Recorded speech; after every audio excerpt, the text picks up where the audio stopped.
Hello,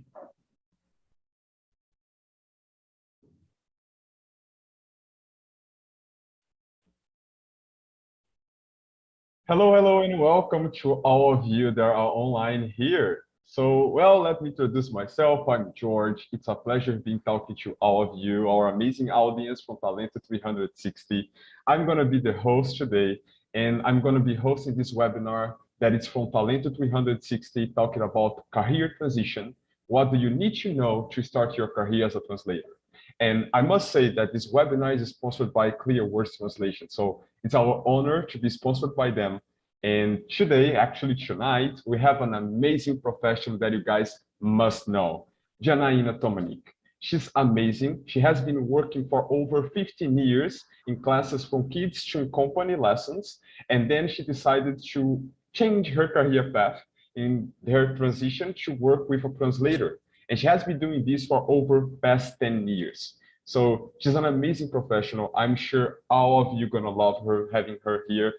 Well, I'm suspicious saying because I love talking to her. She's an amazing professional. She's always open to my crazy ideas and the team as well. So that's amazing talking to you. And just before I pass the amazing word to her, I must say that it's amazing coming back and talking to all of you. Well, Talento Meets back. We are with our new platform. We are with our new front page, but the mission is still remain the same. So I must say that we are the business unity from Clear Words, and we have developed this hub to provide professionals, like tips, courses, graduation, and now development that the professionals in the translation and localization industry need. So come to us, we are here, and we dedicated all of our efforts to, develop with excellent all the courses for you. So we have been doing this with, big, strong passion from heartfelt saying, and we have been working to develop all of our professionals and all of our students in amazing professionals such as Janaína that will be talking today. So I really hope you guys enjoy our new platform, enjoy our new website, and go now, get and become a new translator or interpreter. It will be amazing welcome you guys in this industry and count on us. And once again, thank you so much for trusting our company. We are doing the best to be the best in this industry and to become a beacon of reference in developing professionals and having them ready for the industry. So do count on Talento 360 and count on Clear Words Translation. We are working to make a better world. So I would like to welcome here Janaína. Please come to the word, come to the light. Hi, George. It's a pleasure to be here. Thank you for having me. Oh, thank you for accepting our invitation. It's amazing having you here. And I would like to ask you, how are you? How has been your day? How's everything going? Well, I have worked the whole day and getting ready to be here tonight. And we have had rehearsals and other things, so I'm a bit anxious. I'm sorry if I make any mistakes. No. But I'm sure it will be a great presentation, and I hope you all enjoy, and I hope it's going to be profitable for all of you. I'm sure it will. And I always have been saying this, I told this in this beginning, you're an amazing professional. It's amazing to having you here. I know how much your schedule is really tight. So it's an honor having you here. And all of our listeners will enjoy our presentation and especially your career path. Thank you. Thank you. Just before I give you the word completely, I must ask you, what can we expect from you today? Well, I will be talking briefly on about how I decided to change my career. So how I decided to quit being a teacher and start and become a full-time translator, and the pros and cons I had to evaluate when I made this decision. And I would also try to share a few tips on the mistakes I have made, so I can maybe have you guys avoid making the same mistakes, or maybe you can have some useful tip that you haven't heard before. So this will be a brief talk. It won't be very much detailed, but I hope to help somehow. Oh, I'm sure it's already happening. And well, I must say that we have to get like notebooks and pens, I must say. Why not, huh? Yeah, it depends on how you learn. So once again, it's amazing having you here. I really admire you. And once again, I hope all of our audience and then all the other ones that come with time see this video, they all enjoy your lessons that you're bringing here, and it will be amazing the class that you brought to us. Thank you, George. So I must say that as the light is all yours, I'm gonna be here, but I must, like close my camera because I want you to be the star of the day. Thanks. Well, if you feel free to interrupt me if you have any questions or any comments to make, it will be a pleasure to be talking to you along the presentation. Oh, for sure it will. It will be my pleasure as well. And please, the stage is all yours. Thank you. Well, guys, let's begin. Once again, I would like to thank Talenton for having me here and Clearwords for sponsoring this event. And it will be a pleasure talking to you. By the end of the presentation, we're going to have a few minutes for questions and comments. So feel free to shoot them at our YouTube chat, and it will be a pleasure to reply to them and talk to you a bit. Let's begin. So to begin with, I would like to talk a bit about my career path and how I got into translation. I have always been passionate with languages. I've always loved languages. So I started studying English when I was just a kid. I was about 5 or 6 years old when I begged my parents to enroll me at an English course. So I had studied English I had never stopped actually, but I started studying English when I was around 5 or 6 years old. And by the time my course ended, I was invited by the school owner and the school director to become a teacher at the school. So I was 14 when I started teaching English. That was my first experience with languages professionally, I would say. But to that, I would like to add that the translation was already part of my life because I used to love, and I still do, music. And back then we had no internet, no Google, nothing to search for lyrics. So we would have to listen to the songs on the radio and write down the lyrics by listening to them.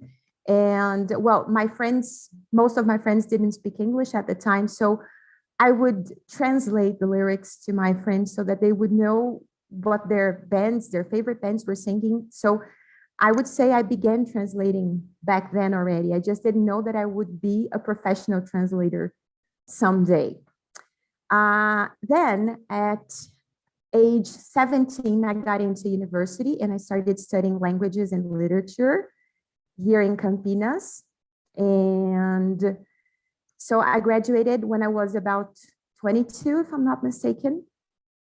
Then during my university period, I was hired by a famous English course to become a coordinator. I used to teach there already, and then I became a coordinator. Right after that, in 2005, I started my own company to offer in-company business classes, and then I started traveling a lot and having a lot more contact with the corporate environment, which was pretty new to me because I used to be within the school and inside the classroom all the time. And then I started going to the companies to teach. That was a very enriching and enlightening experience. I loved it. But I started receiving my first translation requests during this period. And I had my first contact with professional translation, but I was not a professional. Back then, I didn't know much about the market. I didn't know much about my clients or anything like that. But anyhow, I got into my first jobs as a translator. I accepted the first requests and started translating, and I fell in love with it. And by that time, I was already a mother and I was looking for a more stable lifestyle. So I didn't have the chance to be at home much with my kids. And I was looking for that because I had to be traveling back and forth all the time, and that was pretty tiring. So I had to leave the house by 4 a.m. and I would just come back by 10. So it was pretty hard. And I was looking for something I could do from home already back in 2010.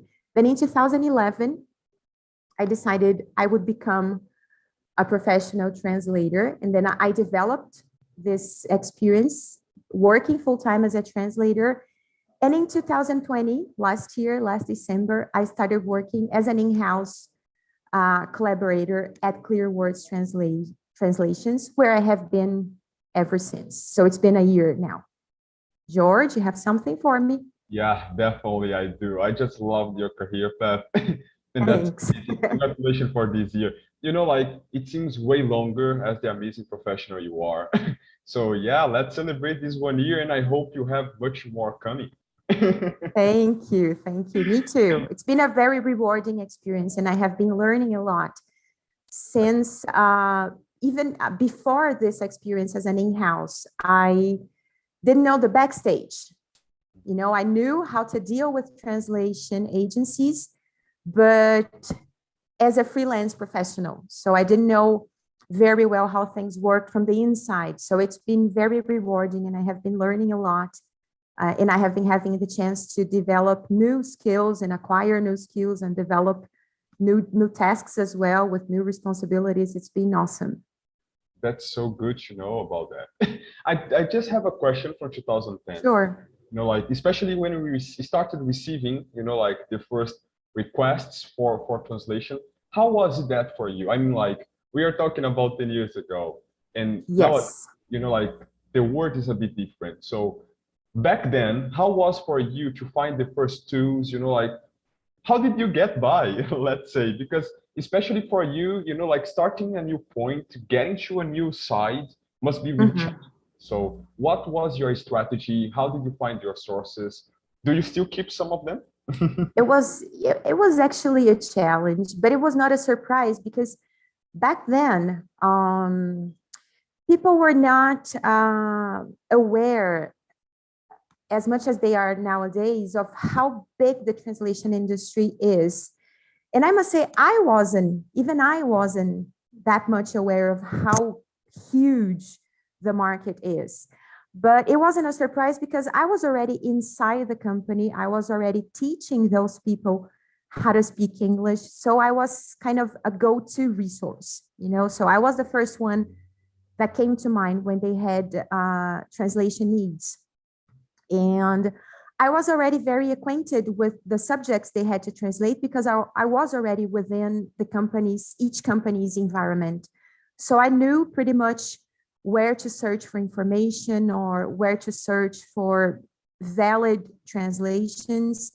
I already had a few tools at hand. And when I didn't, I used to go to my students because they were the ones that could teach me or could tell me or validate terms. I didn't know the correct terminology was to validate terms back then, but that was how I learned how to validate them. So whenever I was in doubt about a certain term or about a certain word or what the correct translation would be for that context, I would resort to the people I had close to me or people I trusted at that time.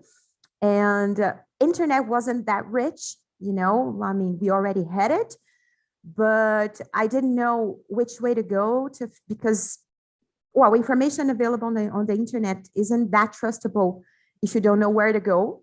So I didn't know exactly where to look for the words I wanted to use back then, or if it was right or not. So I would resort to people I trusted, and I had lots of physical glossaries. I used to buy lots of physical glossaries because I needed to have some material to look up to.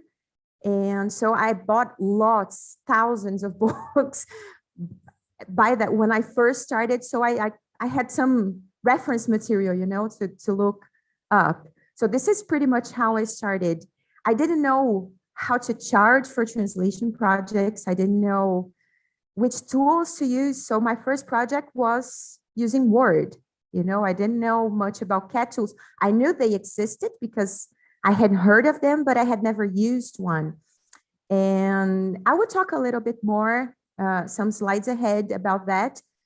But I had to learn on my own how to use translation tools because there weren't a lot of courses either. And in my university course, translation was not one of the most developed subjects. So I was kind of in the dark when I started. Yeah, and I definitely imagine that some of our audience, they may feel it the same as you. They Yeah. may, and you know, like I asked you this question because I knew that you're going to talk about, and I wanted to give a spoiler to our audience, you know. So that it's amazing. And still talking about that time, I imagine that for you, it was a little bit insecure going to start working as a full-time translator, right? I mean, like, even because, as you mentioned, it, you're starting the career, and let's say that the first lesson that you were talking about here, it was like master the fundamentals, and you're basically starting that, right? So how did you manage, you know, like to get some motivation to say like, hey, I'm gonna, let's say, put on hold the classes and dedicate full Mhm. time for translation. How was that for you? Yeah, it was not, I didn't change from one career to the other. It was not a punctual change. It was not something that happened from day to night. It was something I began planning and started developing a structure, even financial structure, in order to be able to jump from one career and become a full-time translator. So I had, first of all, I had to have some financial security. I needed to be confident that I would be able to develop a good work as a professional translator. So I allowed myself time, and then when I felt ready, I turned the key. I will give a few more details on that as well, but it wasn't something, a decision, an easy to make decision. It wasn't just a jump from one career into the other, even because, well, I already had a household to take care of. I was already a single mom, and so I had bills to pay and things to take care of. So I just couldn't do something crazy, or that unstable. And then I had to structure that before I could actually turn the key and work full time as a translator. That's amazing, you know, like so master the fundamentals and plan yourself. So let's Yeah. say the success is not on the cards. So going to a fortune teller will not help you. So you need to prepare yourself. And thank you so much for telling us that. Really, I do appreciate that. Well, I'm gonna let you, you know, like keep the light on. Okay. Guys, let me move on. I'll go to the next slide here. And as we were discussing, as I was telling George, it wasn't an easy decision to make.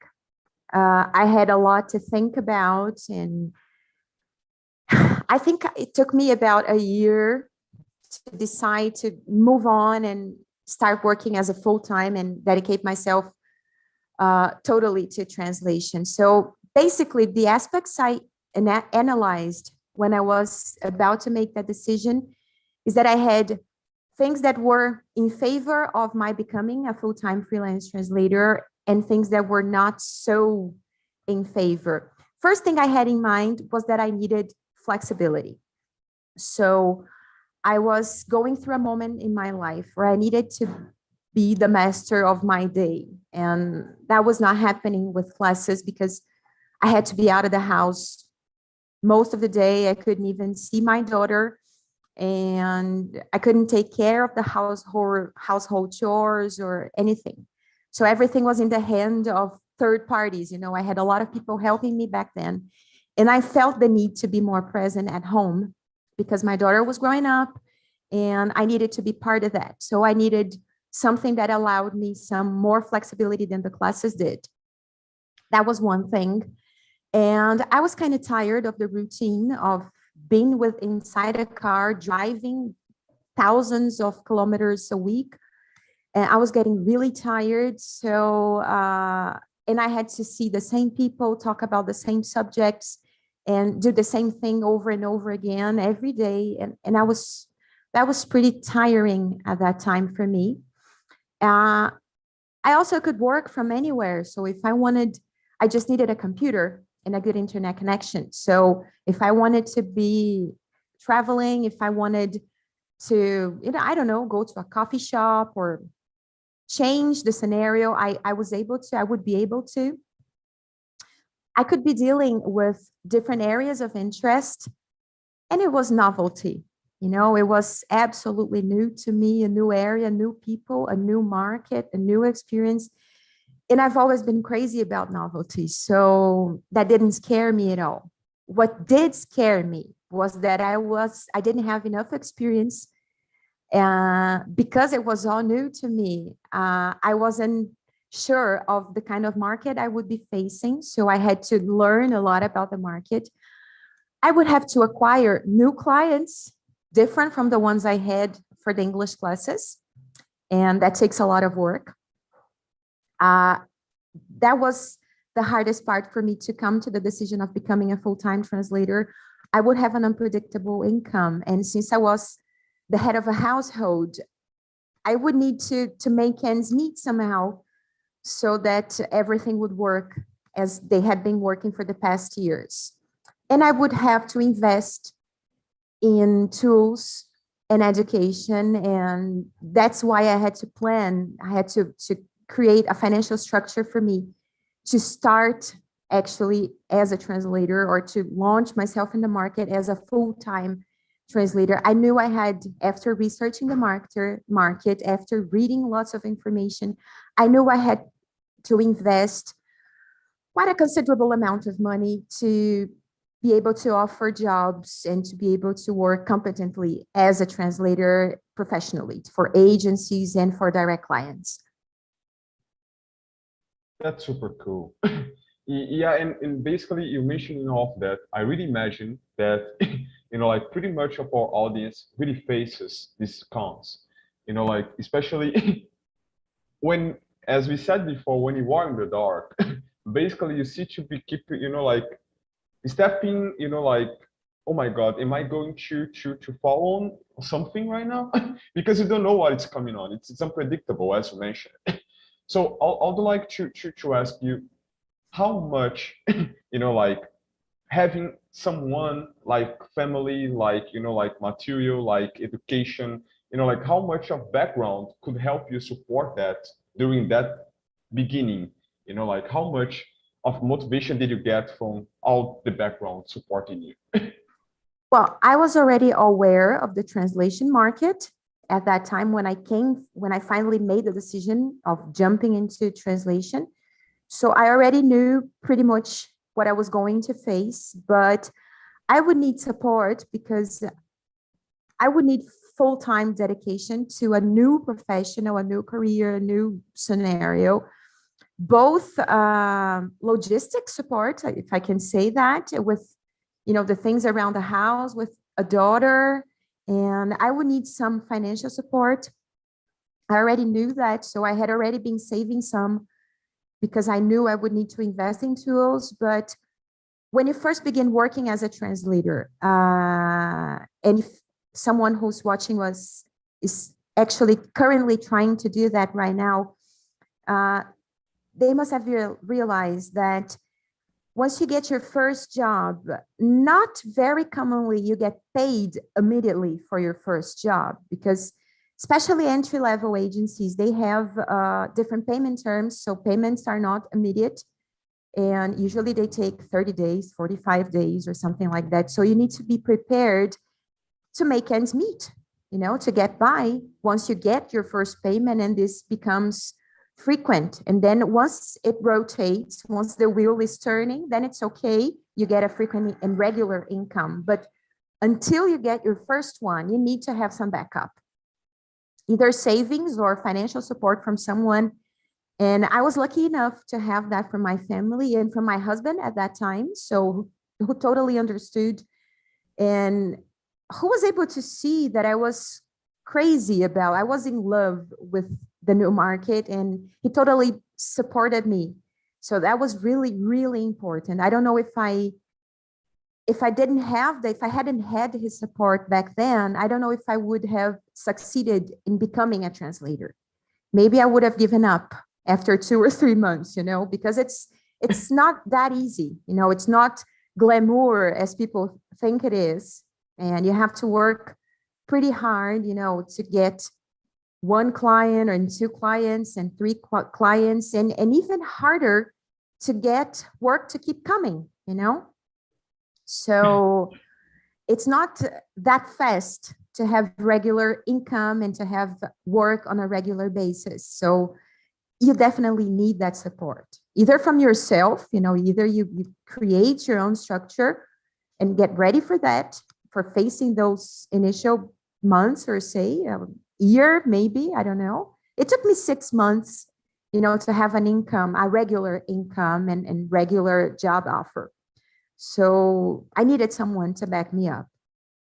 But if you don't, I really recommend creating a financial structure, because the income will not be that high and it will not be that regular at the beginning. So you need to have, you know, some form of making ends meet. Yeah, that is amazing what you mentioned it, because you know, like it's amazing to see how passionate you are for this area. And even to be able to listen you talking about it, how was for you in the beginning? Because generally whenever we go, you know, like seeing in the market other things, they generally talk about the good side, but nobody ever Mhm. talks about, you know, like how hard it was to begin walking on the path. You know, like, Yes, so once again, thank you so much for that, and I'm sure that on the next slide that you're going to say, you're going to give us some tips, right? sure. Let's move on then. So, as we were saying, this is how I began. So once I fell in love with translation and I decided I wanted to become a full-time translator, first thing I did was to research and find as much information as I could about the market. And I didn't have a lot of resources. I didn't know where to look for information, but I did have a friend who was a translator, and she was a person who inspired me to become, first to study English and then to become a translator. She was she is a sworn translator in Brazil, and she was the greatest inspiration I could have.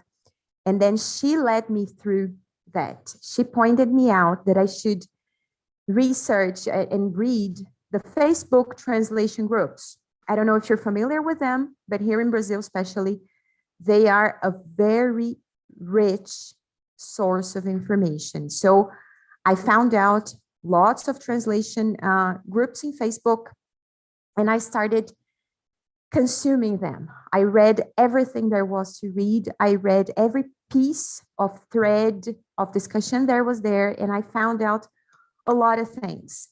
This is where I also got to know how important networking would be. So I found out who the most important people were in the market, who were the most prominent translators when I wanted to begin, and I got in touch with them. So I wasn't, as you can see, I'm not that shy, so it wasn't difficult for me to get in touch with those people and ask for help. I was pretty honest. I said, listen, I want to begin. I had already studied languages, so I'm aware of the market. I know pretty much what I have to do.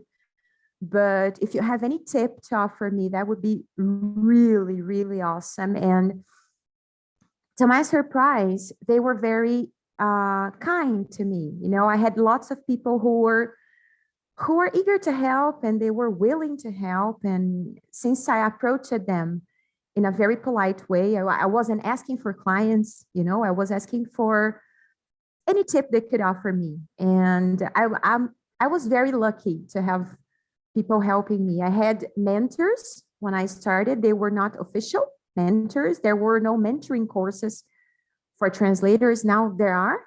Abrates offers a very good mentoring to beginners. But I was lucky enough to have people willing to help me out. So they showed me more or less which way I should go and where I should search for information, which tools I should invest in. And I started looking for agencies, even in Google. I didn't even know pros existed back then. And I really got into Google and typed translation agencies and started getting in contact with them, sending my CVs and finding out which tools I would need to offer work for them, to offer my services for them. And I wasn't specialized. So I had I was I was someone who had a very good English and a very good Portuguese, and I was someone who was willing to learn. I didn't know I had to become a specialist or I had to choose an area or anything like that. And that is when actually clear words got into my life. I got in touch with clear words and they offered me a test. And to my surprise, it was I was already working in the area because I had a client who was a laboratory, so they produced medications and everything. So it wasn't all new to me, but I wasn't sure it was an area I wanted to pursue. And Clearwords offered me a test, and to my surprise, it was in the pharmaceutical segment. And well, I passed, and I started working with Clearwords. Clearwords was one of my first clients, agency clients. I had direct clients, but Clearwords, if I'm not mistaken, was the second agency I offered my jobs to, and I got my first projects. So, and then I started working with agencies in the pharmaceutical and medical industry. And that was the second time I fell in love in the profession. And so I started looking for other clients, developed a network of clients, and began actually working as a translator for agencies, for LSPs. So that was pretty much what I did to begin with. So then I got to know Pros existed, that I could look for clients at Pros. I could have my profile there, and that clients would find me, that I wouldn't have to look for clients. And so that was a second step. But the first one was it. I got into Google, typed translation companies, and started sending CVs to the ones that seemed interesting to me, seemed trustable to me. And that is pretty much how I started. That's super cool. And having this, like bit of curiosity helped you a lot, right? Oh, yes. Yeah, Oh, yes. and I definitely would like to highlight our partner Abratis. They have an amazing platform, which is amazing. We do have Yeah. pros as well that they are super good and they have a very nice network there. And also to highlight Talento. So as you guys can see, we do have this also network. You guys also may find Jen there. She's one of our Sure. platform. So you guys are gonna love it. And we also provide the specialization that you need. And also you're gonna find some network that may help you in the market, as Janaina found in the past, but now we have a broad options to help you. Definitely. Amazing. I'm eager to keep seeing what you come next. Let's see. Let's see. So guys, once I told you a bit about how I started in the translation market, I would like to highlight some of the traits a good translator needs to have. First of all, let's talk about the core competencies a translator should have. The first one is obviously advanced language knowledge. And I brought this one first because I get a lot of questions once in a while. Oh, Ja, I speak two languages. Can I be a translator? And I usually say, well, yes, as much as having two hands makes you a pianist. So this may sound a bit harsh, but it is true. Being bilingual doesn't make you a translator. Apart from having advanced language knowledge, you should have excellent writing skills. And I should say you should have excellent writing skills in your mother language. And it's not because you have an awesome English or an awesome Spanish or an awesome German or whatever language you might have. If your mother language is not really good, you will not be a good translator, because usually in the translation market, especially working with LSPs, language service providers, usually you translate into your mother language, not from your mother language into a foreign language. So first thing you need to have is excellent writing skills in your mother language. How do you get that? Is that something you're born with? I would say no. This is something you may acquire, you may hone throughout life. And how do you do that? Well, translators are avid readers, avid readers. By reading, you can improve your vocabulary in your grammar structure, repertoire. So you become a better writer as well. So first tip I can share with you is read everything that comes to hand. Read, just read. By reading, you'll become a better writer and a better translator.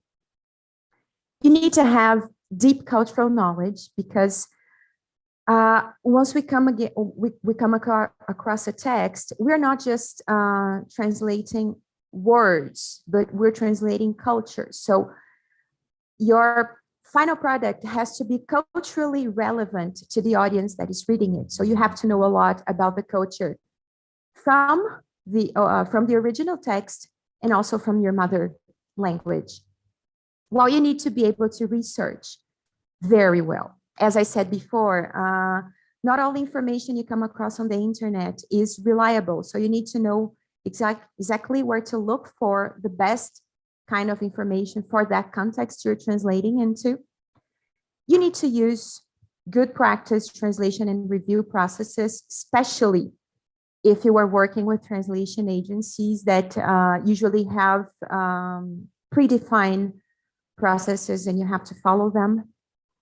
You need to have good translation judgment. And what I mean by that, you have to be able to judge if that solution you're offering is correct for the audience that will be reading your text, for the context in which your text is. And this comes with time. This is not something you are born with. Again, it's something you can hone in and improve within time. I usually say that translators are much like wine.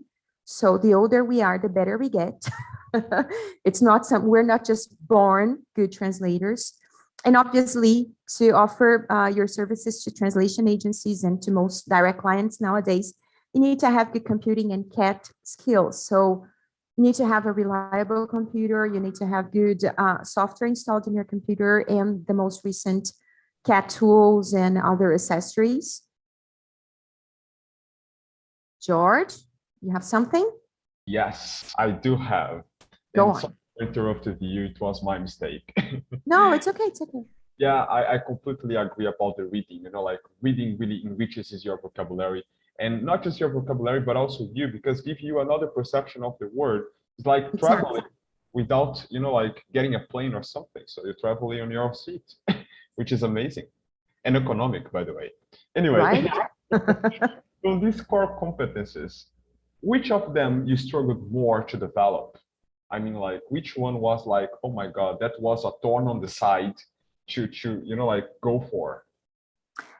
Definitely, I would say CAT tools because, well, that was all new to me. It was a whole new world. And as I said before, I didn't know which tools were the most commonly used by LSPs. I'm sorry, guys.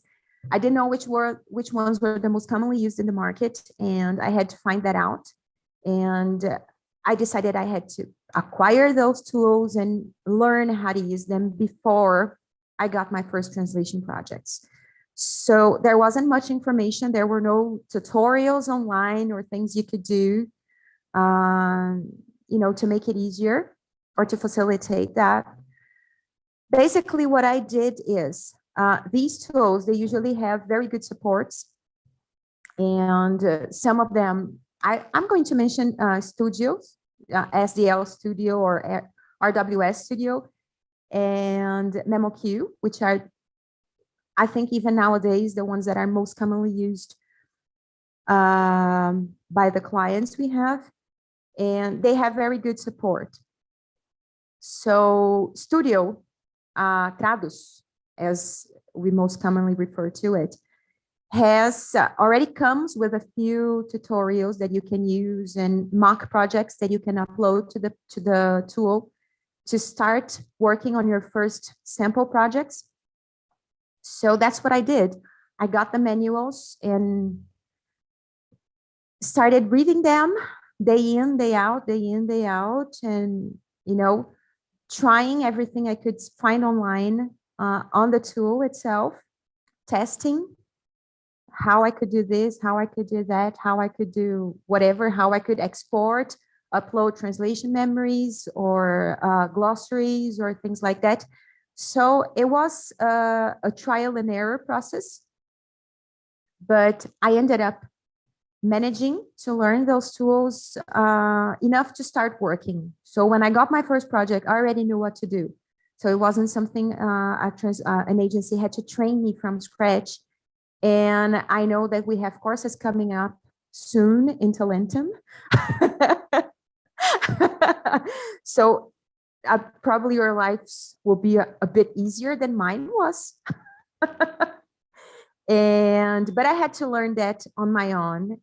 And it wasn't such a monster. I mean, since I managed to do it, everyone can do it. But definitely learning to use the CAT tools was the thing I struggle with the most because it was all new to me. So I had no idea how translation memories worked, or glossaries, or all these things, all these aspects you have to manage while working within these translation platforms. For sure, learning how to deal with them was the hardest part.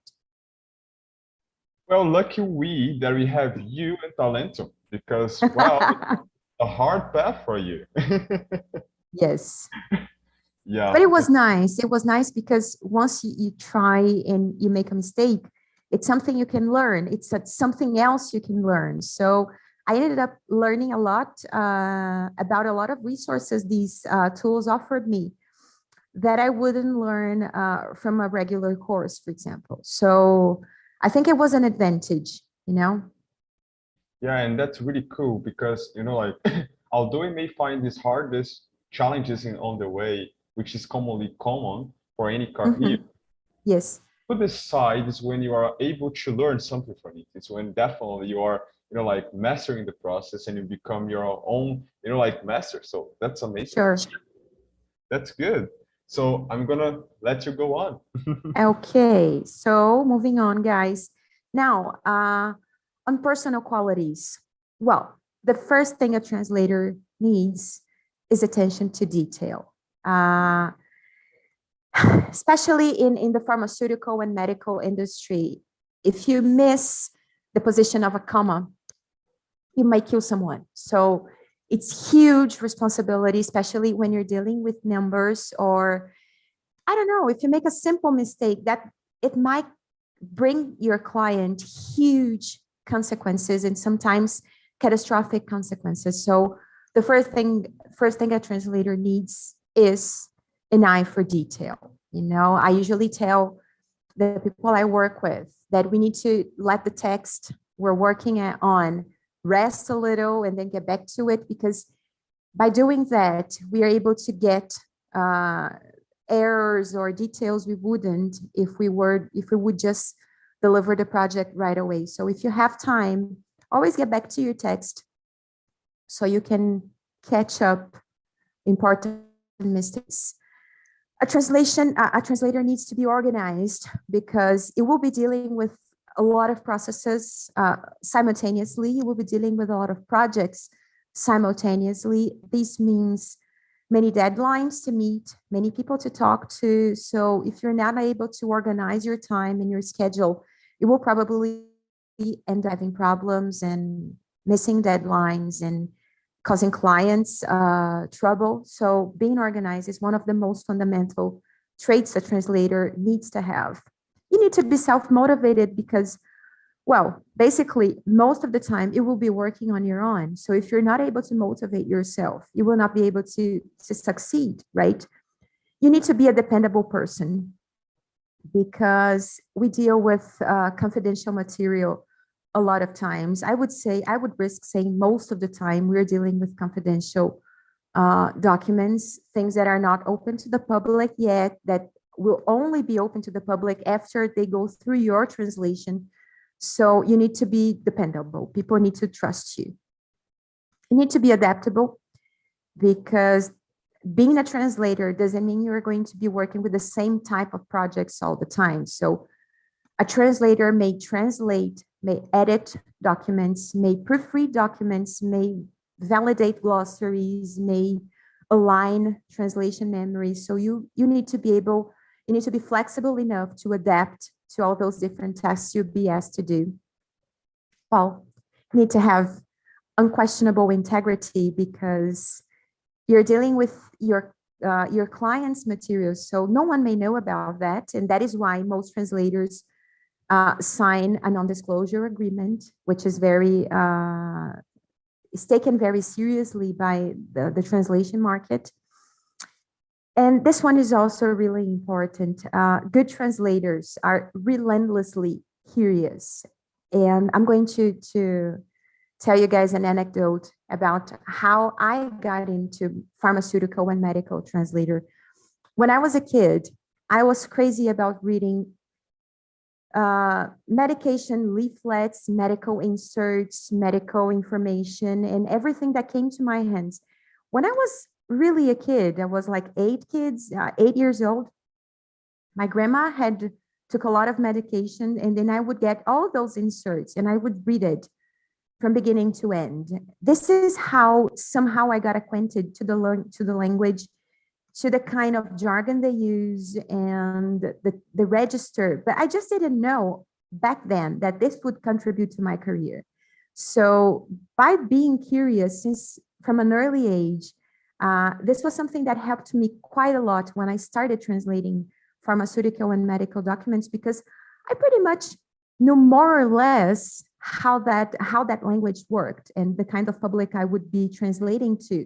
So being curious helps a lot. So every time you have a chance or you have an opportunity to read new information, to find out about new things, novelties that are coming to the market, don't miss them out, because somehow they will help you.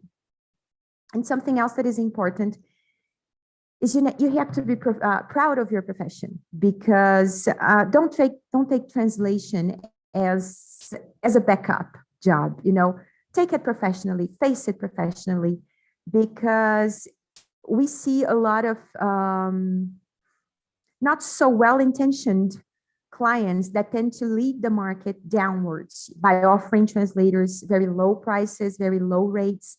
And if you're not proud of your profession, you are going to end up accepting them without even questioning the reasons why, So take your professionally proudly, because this will help improve the market. This will help improve income for everyone, and regulations, tools that are offered to us, and support that we have from our customers. This all helps if you are proud of your profession.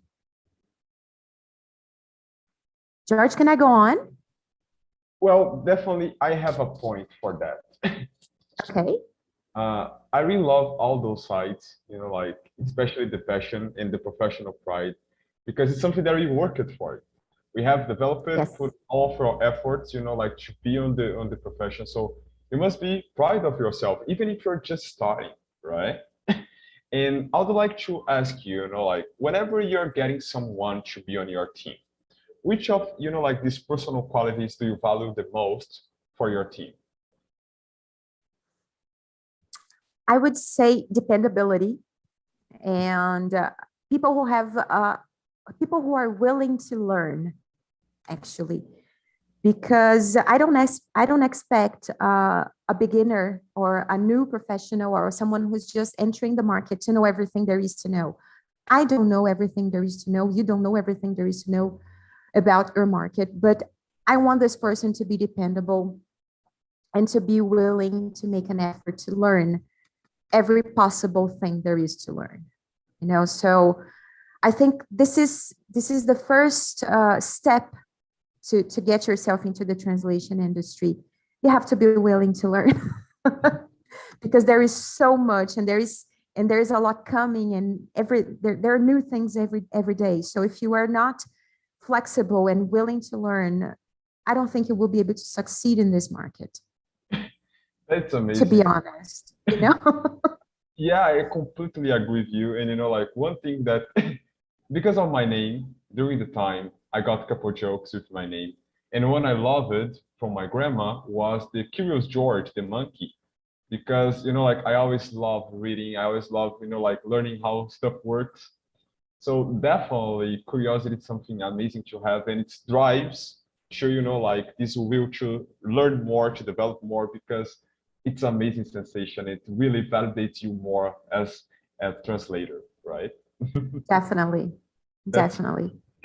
well, you can go now. Go on now. Okay. Well, once you find work, once you are able to get your first client, what do you do to keep work coming?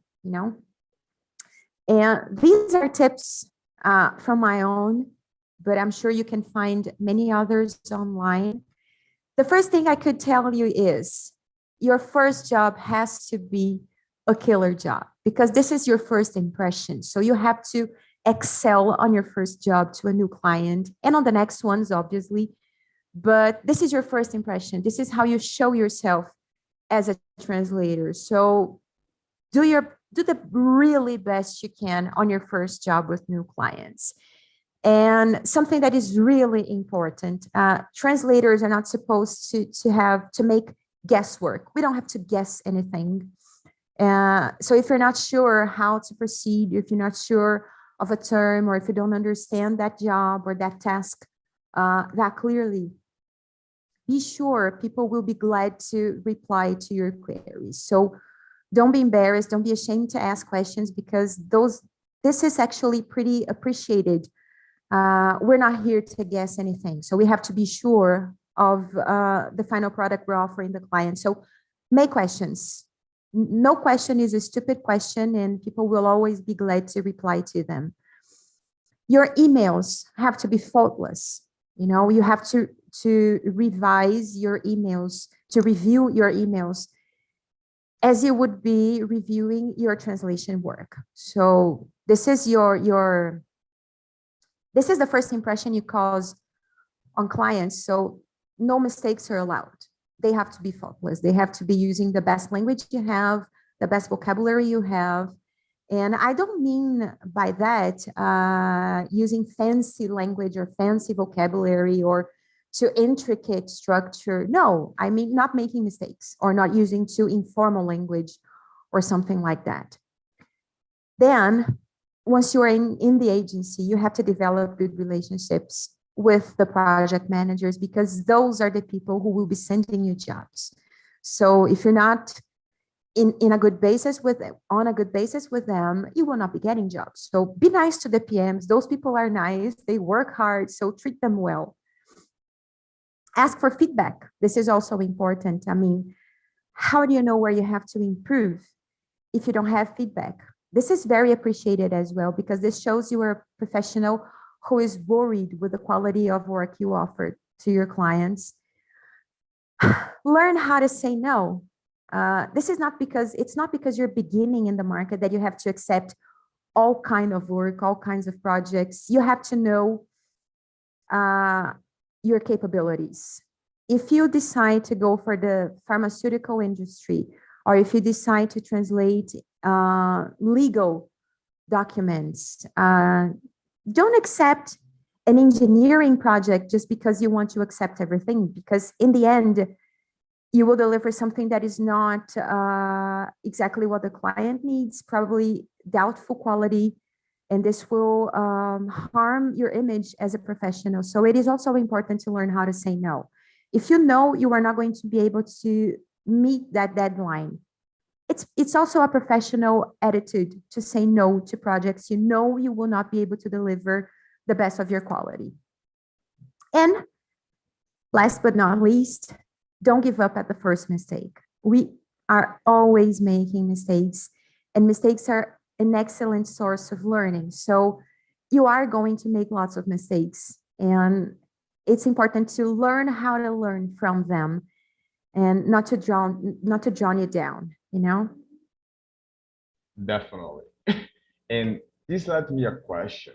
I mean, like, I'm sure you committed some of these mistakes during your career path. It's been amazing 10 years, right?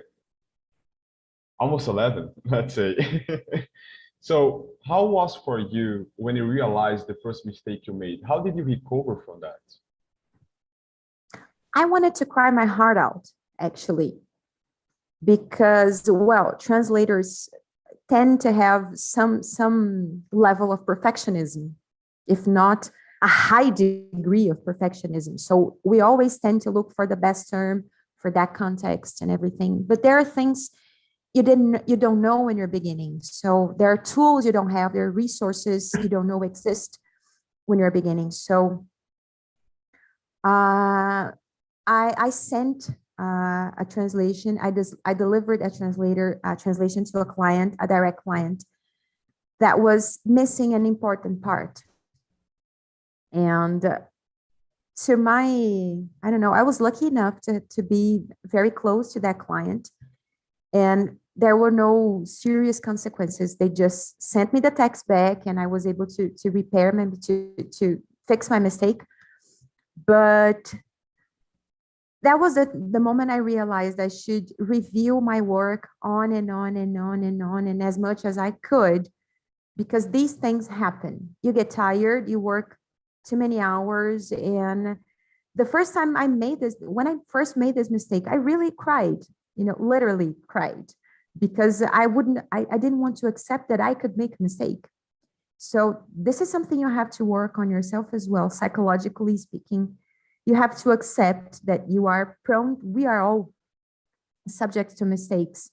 So learning how to deal with them and learning how to avoid them is really important. Learning which tools that are in the market you can resort to avoid the mistakes you make most commonly. I'm going to talk about one of them on the next slide, but I didn't know they existed.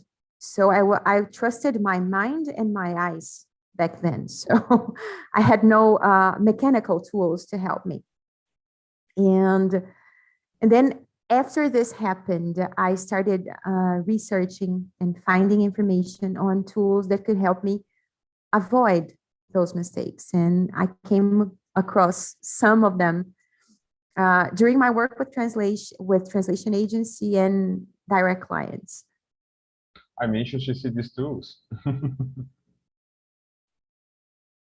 Those tools are well, a nice resource we all have, and this is nowadays I would say it's mandatory, to learn how to use one of those tools. Those tools are QA tools, and this is my job within Clear Words Translation. So I deal with the linguistic quality assurance area over there. So we resort to some of those tools, and there is there is one that is available for free, and most freelance translators use, and this is the one I will recommend right now. But this, I would say, learning how to use a quality assurance tool is mandatory nowadays. And if I can give you, if you guys want to keep one of the tips I gave you today, keep this one.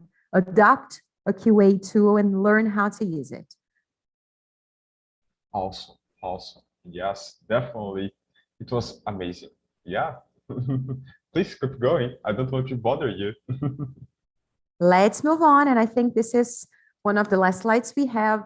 Then I'm going to be available for a few questions and comments if you have any. So I wanted to highlight important things that I came across during my career as a translator. First one is Pros. This is an online community for translators and for translation clients. This is where you can have your profile, your professional profile. You can either have one that is for free or one that you have for which you pay a subscription. Both work pretty well. You just have to learn how to get the most out of each version. Pros also offers terminology. There is a terminology section where you can look up for terms and discuss terms with other translators. As I mentioned before, the Facebook groups, I don't know if they are as strong in the rest of the world as they are in Brazil, but they are a very rich source of information, and translators forums as well. Professional association websites, they also have lots of useful information. And once you're into the market, joining an association is really important, because you have the backup and the support of a professional group that is really important. A good tip I can offer is also payment practices. When you're beginning in the translation area, you're eager to get your first job, your first paid job, and there are many scammers as there are in other industries. So payment practices is a website where you can check for translation agencies' backgrounds and if they are good payers or not. There is an annual subscription to be paid for. If I'm not mistaken, it's $19 per year. So it's a very good investment and at a very low cost, I would say, because you get the return on your first job. And the quality assurance tool I mentioned earlier is Xbench. So it's a free tool that everyone can download.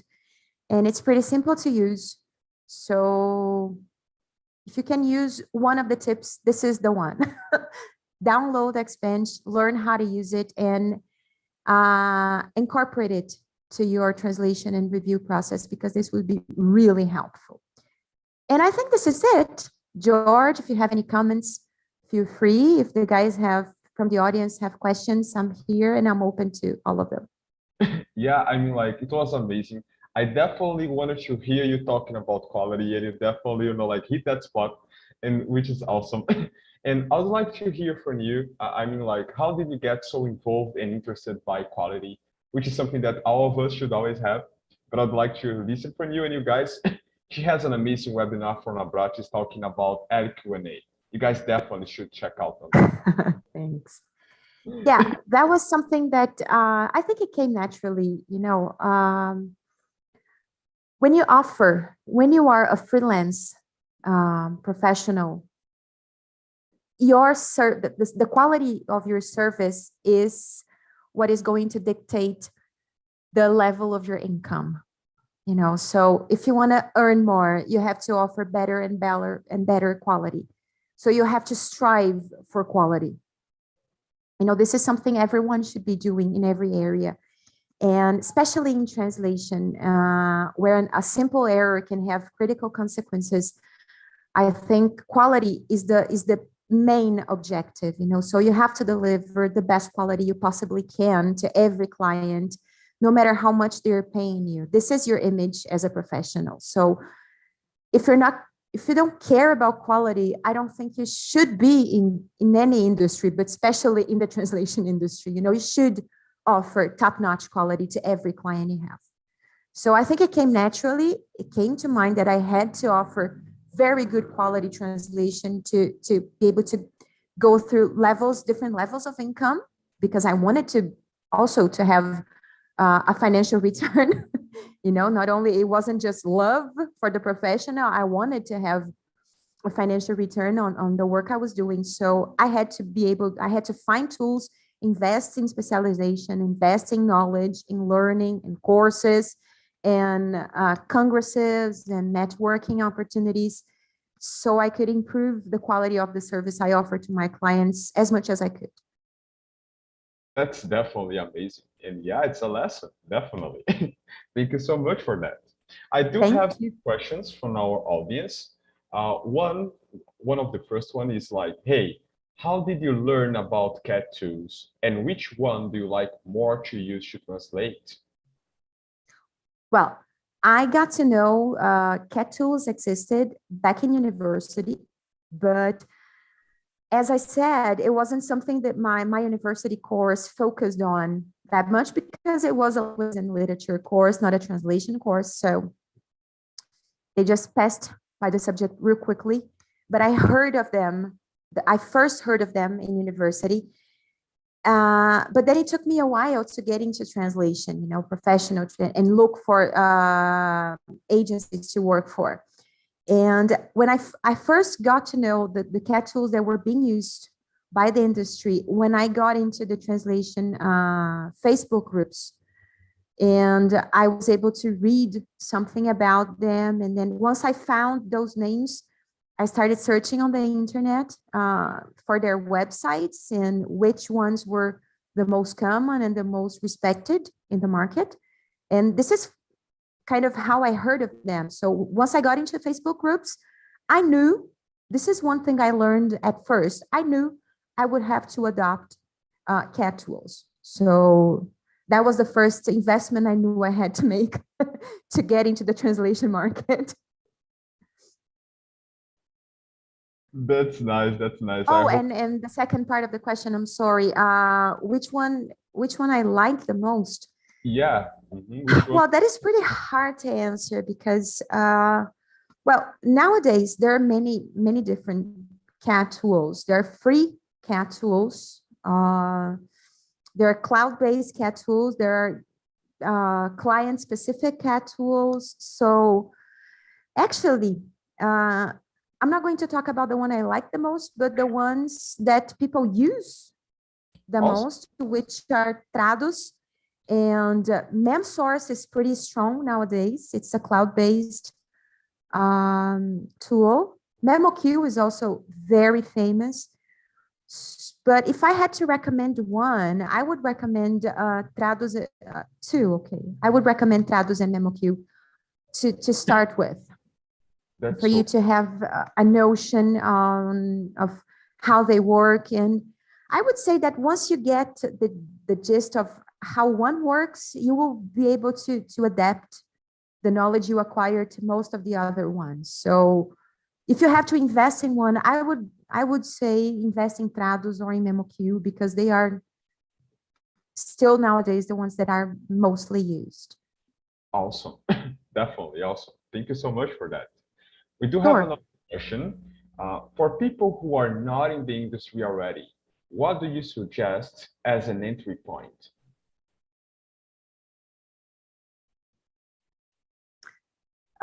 Researching and researching and researching. And something I did that was pretty important to me is even before I got my first job with an agency, I was already acquainted with famous professionals and renowned professionals in the industry. So I used to go to, before I got my first job with an agency, I had already gone to my first translation congress because then I received tons of information I had no idea of. So I was able to have a somehow solid background before I started offering work.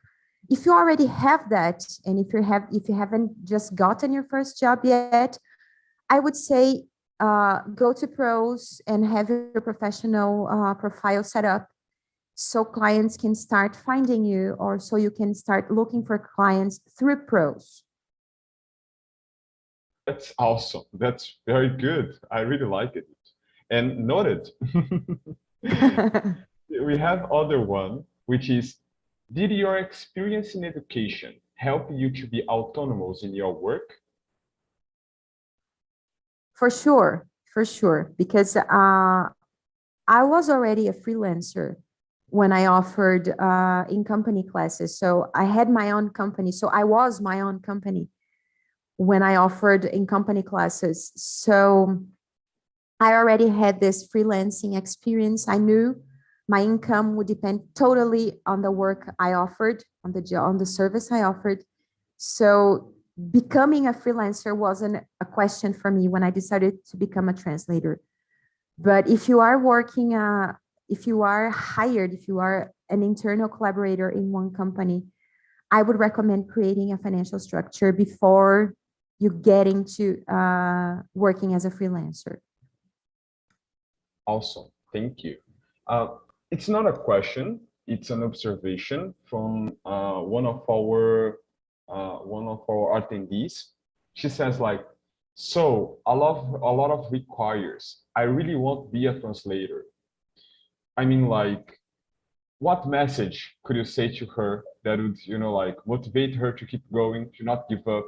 Like I imagine she's on the right track. I know that sometimes listening, how the preparation may be, like challenging, but what message could you give to her to motivate her keep going on the right way? Yeah, there are lots of requirements, and the market is getting increasingly demanding nowadays. But there are lots of free resources that are available online and through pros or through Facebook groups or translator forums. So you have access to a lot of information. And I would say use up all these free resources we have because they are very rich. And this is how I started. So I didn't have a lot to invest, or I didn't know a lot about regulations or requirements or anything. I just wanted to be somewhat good so I could offer some quality on my first job. And then once you start, you can never stop being studying, you can never stop improving, but not because the market is demanding, it does not mean that you cannot get into it. You know, lots of people are getting into it every day. And that if there is one recommendation I would have is strive to excel, because, and this is in every area. Nowadays, people are too, I don't know, information is so easy, you know, there's such easy access to information that people are not curious anymore. So if there is one thing I can tell you is never quit being curious, because the more you learn, the more quality your work will have, especially as a translator, translator, because any background you have is useful for your professional. You might not even know, but that song lyrics you just learned yesterday might be useful to you on the next day. So learn everything there is to learn, everything you have at hand right now. Eat up all the information you can, because it will be helpful. And do not give up. It's not easy, but none of the professionals of the professions nowadays are that easy to get in, because there are lots of professionals everywhere. So the market is overcrowded for everyone. But if you strive to excel, everyone will notice, you know, your efforts, and it will be paid back somehow. Well, let's say stay hungry, right? Yeah, and foolish. Amazing. Well, the last one, I promise I'm gonna let you rest and our audience too. Do you feel it's necessary to have a university degree in languages to work as a translator? Well, in Brazil, the translator profession is not regulated by the work ministry. So anyone, literally anyone, can become a translator. I wouldn't say it is a good idea to become a translator without having any university degree, because going to university gives you background you wouldn't have otherwise. But I have colleagues who have become translators coming from the most diverse backgrounds. You know, I have colleagues who used to be doctors, who used to be dentists, who used to be teachers, who used to be physical educators. And so I would say in Brazil, you don't have to have a university degree to become a translator. Anyone can be a translator. But the more education you have, the best the quality of your work will be. So I do recommend, I wouldn't say it's mandatory, but I would say it's recommendable. Nowadays, the industry is a lot more demanding than it was when I first started, especially with LSPs. We have ISO certifications going on, and these certifications demand the professionals to have a university degree or at least 5 or 10 years of experience working as a translator. So if you have a university degree, it makes your life a bit easier. You know, it's a way to facilitate or to shorten your path. But it's not mandatory in Brazil. I don't know how it works in the other markets. Probably some of them are regulated by the government, and you should have a translation degree to become a translator. Oh, I see. Yeah, so mainly the legislation may vary from country to country, but it's advisable anyway to have a degree. Yes, yes. Amazing. Even for life experience, you know, it's not just to, oh, I have just say that you have a degree, but you have it's a different experience. So you get, you acquire knowledge and skills you wouldn't acquire otherwise.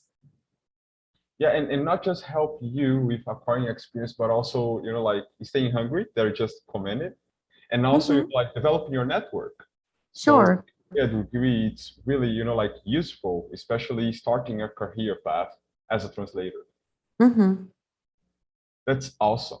Well, Jen, I only have to thank you so much for all your time, effort, It's my being, pleasure. like I admired you before our webinar, and I admire you much more after. I learned a lot being the host here. My, like heartfelt speech saying thank you so much for sharing this, like lessons with all of us, especially, like although I was and I am the host, I'm learning a lot listening and, like learning with you. So thank you so much.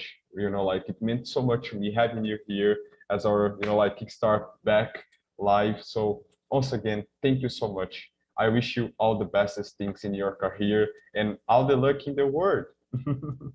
Thank you, George. I would like to say it's an honor to be here, and it's a huge pleasure to be the first one to open up this new series of webinars. And I wish Talentum 360, as you did to me, all the luck in the world and all the success we can have. And please count on me whenever you need. And just to end my talk here, guys, we have our contacts here. So we have our social media. My email is here. So feel free to contact me if there is any question I haven't replied to, or if you need, I don't know, if you need anything from me, I'm open to helping. I love helping people. As I had received help when I started my career, it would be a pleasure to help anyone beginning in the career. Just don't ask me for clients, please. But with anything else, guys, count on me. George, count on me. Talentum, it's a pleasure again to be with you guys. And I'll see you on the next. Yeah, you know that we are already counting on us. Let's not say, but soon we are maybe having courses with you, but it's a secret now. Yeah, Anyway, news are coming up. yeah. Anyway, I would like also to thank you, Clear Words, for sponsoring our time here, like giving this amazing info to our audience. It's a pleasure having them as our main sponsor. It's a pleasure being part of, like this amazing family, our It is amazing true. colleagues listening and learning with us. So, hey guys, it's amazing having you guys here. I hope you all have learned with all of us. Once again, thank you so much for being here. Also, thank you so much, Clear Words. If you guys need, their contacts are here. Please to visit our new Talentum website. We do have like 3 amazing courses for you guys up there, and we do have more coming. So if you want to hear more and learn more about how to grow in the translation market, please visit our website, or like learning how to become and to be a translation project manager, or even like learning about desktop publishing, DTP. So please visit our website and learn more with us. It will be a pleasure having you guys as our student, and you guys will find a transaction here. So guys, do please enjoy your night, enjoy your weekend, which is already coming, and you have a good rest of your day. Thank you for being here, everyone. Have a great night and take care. See you next time. Bye bye. We talk soon. Bye.